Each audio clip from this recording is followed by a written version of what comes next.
प्रणाम। वैदिक ज्योतिष ज्ञान के अंदर आज पाठ संख्या 12 और पाठ संख्या 12 में आज हम चर्चा करेंगे सप्तम भाव के कारक की। आगे सप्तम भाव के कारक प्रारंभ करें उससे पहले आप ये समझिए कि अगर आप इन चीज़ों को समझना चाहते हैं तो प्रत्येक वीडियो को आप प्रारंभ से लेकर अंत तक अवश्य देखिए, तभी आपको समझ में आएगा कि जो हम बताना चाह रहे हैं उसको आप अच्छी तरह से समझ सकते हैं। अब बात आते हैं सप्तम भाव के कारक पर। सप्तम भाव से विवाह, स्त्री या पत्नी और उसके साथ साथ आपकी पार्टनरशिप और जीवन के लिए खतरा, इसके अलावा और दूसरी चीजें देखी जाती हैं, लेकिन मेनली जो मुख्यतः सप्तम भाव से देखा जाता है वो विवाह देखा जाता है, अपना अरिष्ट देखा जाता है और पत्नी के साथ कैसे रिलेशंस होंगे वो देखे जाते हैं। तो एक एक करके लेते हैं। विवाह की बात करते हैं तो विवाह के लिए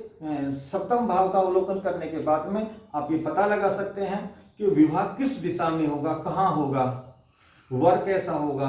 और अगर आप लड़की के लिए देख रहे हैं तो उस लड़की का विवाह कहाँ होगा, परिवार कैसा होगा, उन सब चीज़ों के लिए सप्तम भाव। इसी तरीके से आप अगर कन्या के लिए देख रहे हैं तो कन्या का जो वर होगा वो किस दिशा में होगा, उसका रंग रूप कैसा होगा, उसका व्यक्तित्व कैसा होगा, और साथ के साथ विवाह किस समय होगा, विवाह का क्या समय होगा, उन सब चीज़ों को आप सप्तम भाव से देखते हैं। और पति पत्नी का व्यक्तित्व से अभी मैंने बताया कि अगर आप वर के लिए कन्या देख रहे हैं तो कन्या का रंग रूप और उसका व्यवहार, वो सारी चीजें, इसी तरीके से वर का वो सारी चीजें आप सप्तम भाव से देख सकते हैं। आपके जीवन साथी के साथ रिश्ता यानी कि पति पत्नी के संबंध कैसे रहेंगे,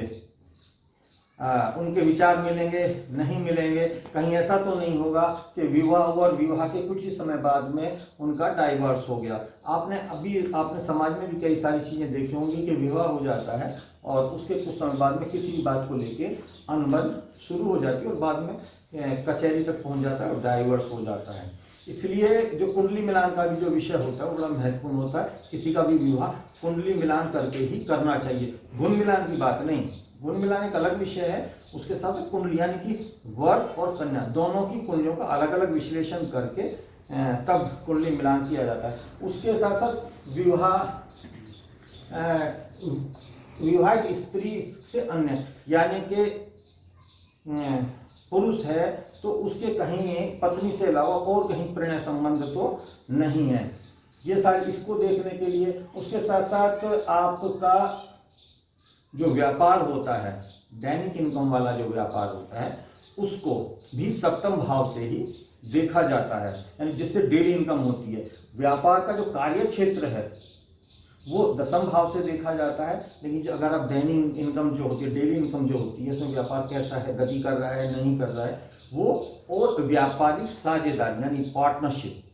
वो भी सप्तम भाव से देखी जाती है कि पार्टनरशिप कैसी होगी। जिसके साथ आपका पार्टनरशिप करना चाह रहे हैं तो दोनों की कुंडलियों का अवलोकन करने के बाद में ये पता लग सकता है कि उनकी पार्टनरशिप चलेगी या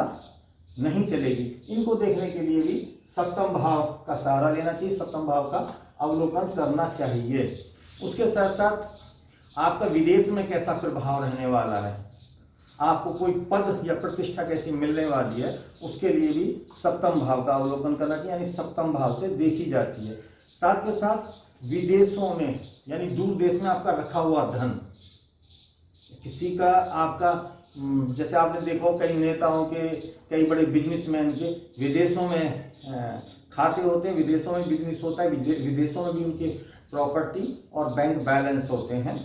तो विदेशों में रखा गया धन या हम कहें छुपाया गया धन, वो भी सप्तम भाव के से पता चलता है। सप्तम भाव का अवलोकन करना चाहिए उसके लिए। उसके साथ साथ जो विदेश में कि आप यात्रा करेंगे या नहीं करेंगे, हवाई यात्रा करेंगे नहीं करेंगे, उसके लिए सप्तम स्थान से देखना चाहिए। उसके साथ साथ क्योंकि जो सप्तम भाव होता है वो आपके जो आपकी नाभि होती है उससे नीचे के हिस्से को रिप्रेजेंट करता है, यानी कि आपके मूत्र और मूत्राशय और उससे संबंधित कोई भी जो रोग होता है वो भी सप्तम भाव से देखा जाता है। साथ के साथ अभी एक चीज हमने लिखी है यहाँ पे, दूध, दही, दाल, गुड़, मिष्ठान, ये इस तरह के पदार्थ। इस तरह से पदार्थ का मतलब होता है कि व्यक्ति के भोजन की क्वालिटी, यानी कि उसको अपने जीवन में जो भोजन मिलेगा वो उत्तम किस्म का मिलेगा या नहीं मिलेगा, उसके लिए भी सप्तम भाव को ही देखा जाता है। इसके साथ साथ दत्तक पुत्र यानी कि जो एडॉप्टेड सन होते हैं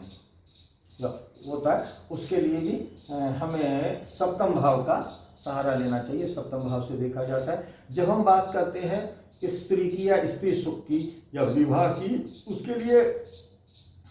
आपको सप्तम भाव, उसके साथ साथ द्वितीय भाव और लग्नेश, साथ के साथ शुक्र और या स्त्री ग्रह बुध हैं, शुक्र हैं और चंद्रमा है, इनका विशेष रूप से ध्यान रखना चाहिए, इनकी पोजीशन क्या है। और साथ के साथ अगर आप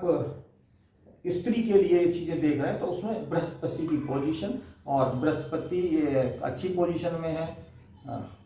या नहीं है, यानी कि स्त्री की कुंडली में बृहस्पति को और पुरुष की कुंडली में शुक्र को, दोनों बलवान होने चाहिए, तो स्त्री सुख या उसका पुरुष सुख यानी विवाह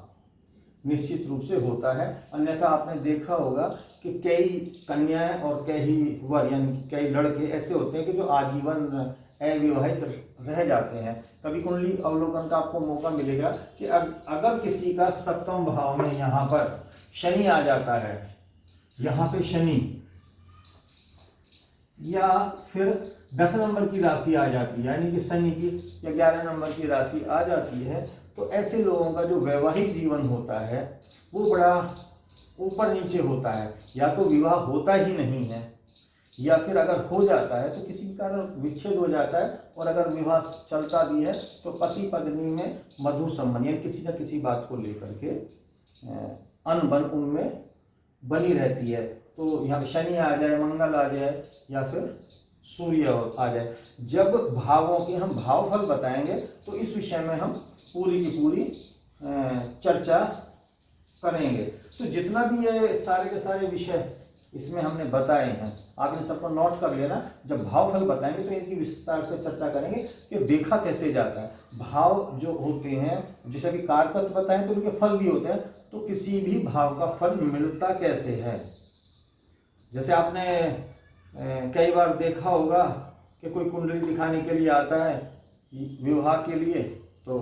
पंडित जी देख के तुरंत बता देते हैं कि विवाह में अड़चन है, विवाह नहीं होगा, अगर कहीं होगा तो विलंब से होगा या तलाक हो जाएगा या इनकी कुंडली में विदुर योग है, पत्नी से बनेगी नहीं। वो सारी चीज़ें सप्तम भाव से देखी जाती हैं, और इसका फल किस प्रकार से मिलता है अगले उसमें जब हम भाव फल बताएंगे तो ये सारी चीज़ें आपको बताएंगे। मुझे उम्मीद है कि जो बताई गई चीज़ें हैं आपने समझी होंगी। अगर किसी के इसको समझने में थोड़ी परेशानी हुई हो या कोई चीज़ समझ में नहीं हो, अब तक बताई गई जितनी भी हमने इनके भावों के कारक बताए हैं, कोई चीज़ समझ में नहीं आई है तो आप कमेंट बॉक्स में लिख सकते हैं, जो दिया गया नंबर है उसमें सीधे आप हमें व्हाट्सएप भी कर सकते हैं, ताकि अगली वीडियो में हम उसको बता दें। और अगर आपको हमारी बताई गई बातें समझ में आती हैं, अच्छी लगती हैं, तो आप जो हमारी वीडियो है उसको लाइक भी कर सकते हैं, शेयर कर सकते हैं, और जो लोग नया देख रहे हैं इसको वो हमारे इस वीडियो को सब्सक्राइब कर सकते हैं, ताकि आगे वाली जो वीडियो होगी वो आपको तुरंत प्राप्त हो जाए। इसी के साथ अब हम अपनी बात को विराम देते हैं। जय हिंद, जय भारत, प्रणाम।